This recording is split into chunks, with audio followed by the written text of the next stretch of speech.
नमस्ते। स्वागत है आप सभी विद्यार्थियों का हमारे YouTube चैनल चंद्रेश अग्निहोत्री में। सभी विद्यार्थी जो भी पहली बार हमारे चैनल से जुड़ रहे हैं वो चैनल को सब्सक्राइब अवश्य करें, साथ ही साथ वीडियो को अधिक से अधिक लाइक और शेयर करें। हिंदी गद्य साहित्य के इतिहास की सीरीज आपके लिए प्रारंभ हो चुकी है। आपने 2 युग इससे पहले अध्ययन किया है, पूर्व भारतेंदु युग और भारतेंदु युग। जिन्होंने इन वीडियो को नहीं देखा है वो हमारे वीडियोस की लिस्ट में जाकर के इन दोनों वीडियो को निश्चित रूप से देखें। आज हम आपके सामने द्विवेदी युग से संबंधित प्रमुख लेखक, उनकी रचनाएं, पत्रिकाएं और विशेषताएं लेकर के उपस्थित हुए हैं। आइए द्विवेदी युग से संबंधित कुछ बात हम करते हैं। द्विवेदी युग की समय सीमा सन 1900 ईस्वी से 1922 ईस्वी मानी जाती है, परंतु कुछ लेखक, कुछ विद्वान 1922 की अपेक्षा 1919 तक द्विवेदी युग को स्वीकार करते हैं। अपने अपने तर्क समस्त विद्वानों के रहे, परंतु अधिकतर जो विद्वानों ने स्वीकार किया कि 1900 से 1922 ईस्वी। भारतेंदु युग के पश्चात आचार्य महावीर प्रसाद द्विवेदी जी का उदय हिंदी साहित्य के लिए एक अविश्वसनीय भूमिका के रूप में रहा, जिन्होंने हिंदी के प्रचार प्रसार में सर्वाधिक स्तुत्य कार्य किया है। जो हिंदी गद्य साहित्य के विकास में सर्वाधिक महत्वपूर्ण भूमिका रही वह रही सन 1903 ईस्वी से सरस्वती नामक मासिक पत्रिका के प्रकाशन की, जिसका कार्यभार 1903 ईस्वी में द्विवेदी जी ने संभाला। हालांकि सरस्वती पत्रिका का प्रकाशन पहले ही हुआ, परंतु द्विवेदी जी के कारण सरस्वती पत्रिका का कार्य उच्च स्तर तक पहुंच सका। यह भी कई बार प्रश्न आ सकता है कि सरस्वती पत्रिका के प्रथम संपादक कौन थे, तो प्रथम संपादक सभी विद्यार्थी लिख लें, चिंतामणि घोष थे। महावीर प्रसाद द्विवेदी जी को सन 1933 ईस्वी में नागरी प्रचारिणी सभा ने उनके 70वें जन्मदिवस पर आचार्य की उपाधि से विभूषित किया था। साथ ही साथ यह ध्यान रखने की बात है विद्यार्थियों, सरस्वती पत्रिका का यह भी प्रश्न किया जाता है, सरस्वती पत्रिका का प्रकाशन किस प्रेस से हुआ, तो इंडियन प्रेस प्रयाग के द्वारा सरस्वती पत्रिका का प्रकाशन कार्य प्रारंभ किया गया। द्विवेदी युग से संबंधित ये कुछ विशेष बातें थी। इस युग के जो अन्य प्रमुख लेखक रहे, जिनमें माधव प्रसाद मिश्र, महावीर प्रसाद द्विवेदी, चंद्रधर शर्मा, गुलेरी, पदुमलाल पुन्नालाल बख्शी, मिश्र बंधु, लक्ष्मी प्रसाद, शिवनंदन सहाय, विश्वंभरनाथ शर्मा, राजा राधिका रमण सिंह, गणेश शंकर विद्यार्थी, देवकी नंदन खत्री, ऐसे अनेकानेक लेखक जो आपको अभी वीडियो में देखने को मिलेंगे। हम एक एक करके प्रत्येक विधा से संबंधित उनकी रचनाएं देखते हैं। आइए सबसे पहले बात करते हैं हम द्विवेदी युग के हिंदी निबंध विधा के जो प्रमुख लेखक रहे हैं। उनमें सर्वप्रथम नाम आता है माधव प्रसाद मिश्र का, जिनकी रचना है माधव निबंध माला। महावीर प्रसाद द्विवेदी जी ने भी रसज्ञ रंजन, लेखांजलि और सुता पराधे निबंध लिखे। चंद्रधर शर्मा, जिनको गुलेरी उपनाम से जाना गया, उन्होंने कछुआ धर्म और विक्रमोर्वशी की मूल कथा। पदुमलाल पुन्नालाल बख्शी जी का एक बहुत चर्चित निबंध है पंचपात्र, अनेकानेक बार परीक्षा में भी आता है, इंपॉर्टेंट है। सरदार पूर्ण सिंह के तो सभी निबंध बहुत महत्वपूर्ण हैं, सभी विद्यार्थी अलग से इसको कॉपी पर नोट कर लें। मजदूरी और प्रेम, सच्ची वीरता, आचरण की सभ्यता, पवित्रता और कन्यादान, इंटर के विद्यार्थियों के लिए सरदार पूर्ण सिंह के निबंध बहुत महत्वपूर्ण हैं। नाटक विधा की जब हम बात करते हैं, नाटक विधा में मुख्य रूप से मिश्र बंधु का योगदान रहा है, जिनका नाटक है नेत्रोन्मीलन।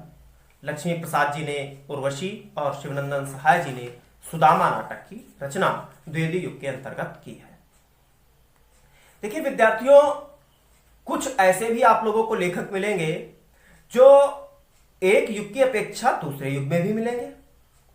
तो इसका यह मतलब नहीं है कि कहीं पर गलत लिखा है, इसका मतलब यह है कि आप कोई भी लेखक वो एक ही युग तक सीमित नहीं रहा है, उसने कोई रचना द्विवेदी युग में की होगी, तो कोई रचना हो सकता है शुक्ल युग में भी करे, या हो सकता है कोई रचना उसने भारतेंदु युग में की हो। इसलिए यह भी ध्यान रखेंगे कि हो सकता है कोई भी ऐसा लेखक आए जो आपको 2 युगों में उसकी रचनाएं प्राप्त हो। कहानी विधा की जब रचनाओं की बात करते हैं तो उनमें राजा राधिका रमण सिंह की प्रसिद्ध कहानी कानों में कंगना, विशंबरनाथ शर्मा जी की रचना है रक्षाबंधन, गणेश शंकर विद्यार्थी जी की रचना है हाथी की फांसी, चंद्रधर शर्मा गुलेरी की मोस्ट इंपॉर्टेंट रचना उसने कहा था और घंटाघर। उपन्यास विधा में देवकी नंदन खत्री का चंद्रकांता और चंद्रकांता संतति, किशोरीलाल गोस्वामी का तारा, ये प्रसिद्ध उपन्यास द्विवेदी युग के अंतर्गत लिखे गए। आलोचना विधा में पद्म सिंह शर्मा जी ने बिहारी सतसई की भूमिका, श्याम सुंदर दास जी ने साहित्यालोचन और रूपक रहस्य। आलोचना विधा के अंतर्गत देखिए, जो भी विषय होता है उसके गुण अथवा दोषों का विवेचन किया जाता है। आत्मकथा विधा में लेखक स्वयं के जन्म से लेकर के और अंत तक का पूरा क्रमबद्ध वर्णन प्रस्तुत करता है। जैसे श्याम सुंदर दास जी ने लिखा है मेरी आत्मकहानी, और पद्मलाल पुन्नालाल बख्शी जी ने मेरी अपनी कहानी। जीवनी विधा जिसमें कोई दूसरा लेखक दूसरे लेखक के बारे में जन्म से लेकर के मृत्यु तक का वर्णन प्रस्तुत करता है, तो उसमें महावीर प्रसाद द्विवेदी जी की रचना है सुकवि संकीर्तन। इसमें इन्होंने 40 लेखकों का जीवन परिचय प्रस्तुत किया है। इसके अतिरिक्त श्याम सुंदर दास जी ने हिंदी गोविंद रत्नमाला की रचना की। अब हम बात करेंगे हिंदी गद्य साहित्य में द्विवेदी युग के साहित्य में कौन कौन सी विशेषताएं देखने को मिली। तो द्विवेदी युग के गद्य साहित्य में मुख्य रूप से भाषा परिमार्जन एवं संस्कार। परिमार्जन का अर्थ है भारतेंदु युग में जो भाषा प्रचलित थी उसमें जो अशुद्धियां थी उनका शुद्धिकरण करना। इसके अलावा विविध प्रकार की नई शैलियों का विकास हुआ। समालोचना एवं इतिहास लेखन में अभूतपूर्व कार्य द्विवेदी युग के लेखकों ने किया है, और मानव चरित्र प्रधान रचनाएं इस युग में अधिक लिखी गई। साथ ही साथ तिलिस्मी और जासूसी उपन्यासों की भी भरमार द्विवेदी युग के लेखकों में दिखाई देती है। ये द्विवेदी युग का।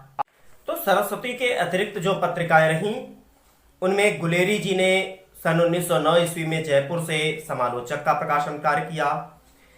इंदु पत्रिका के संपादक अंबिका प्रसाद गुप्त 1909 ईस्वी में काशी से इसका संपादन हुआ। गणेश शंकर विद्यार्थी जी ने 1913 में कानपुर से प्रताप का संपादन किया।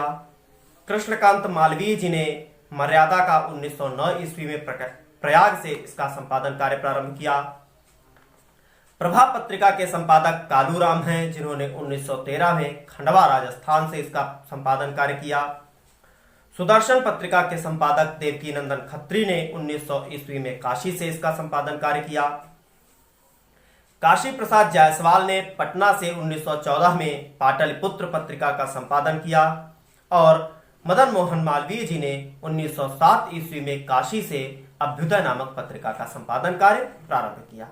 इस प्रकार से ये पत्रिकाएं आपके सामने द्विवेदी युग से संबंधित स्क्रीन पर दिखाई दे रही थी। सभी विद्यार्थी अपने नोट्स बनाते रहें, जिससे कि परीक्षा में आपको बहुत अधिक आसानी हो जाए और आपको याद करने में भी बहुत आसान रहे। आपने द्विवेदी युग के अंतर्गत लेखक, विशेषताएं और पत्रिकाएं, उनकी रचनाएं अध्ययन की हैं। अगला जो वीडियो होगा वो आपके सामने शुक्ल युग से संबंधित होगा। यदि वीडियो अच्छा लगा हो, उम्मीद करते हैं आपके सामने की 100% द्विवेदी युग से संबंधित प्रश्न इन्हीं वीडियो से आने हैं। वीडियो अच्छा लगा हो लाइक कीजिए, साथ ही साथ अपने फ्रेंड्स को शेयर करने के साथ साथ अगर पहली बार चैनल से जुड़े हो तो आप हमारे चैनल को सब्सक्राइब भी करें, क्योंकि हम आपको कक्षा 6 से 12 तक का पूरा कोर्स आपको हम YouTube के माध्यम से ही कराने का एक संकल्प हमने लिया है। धन्यवाद। जय हिंद।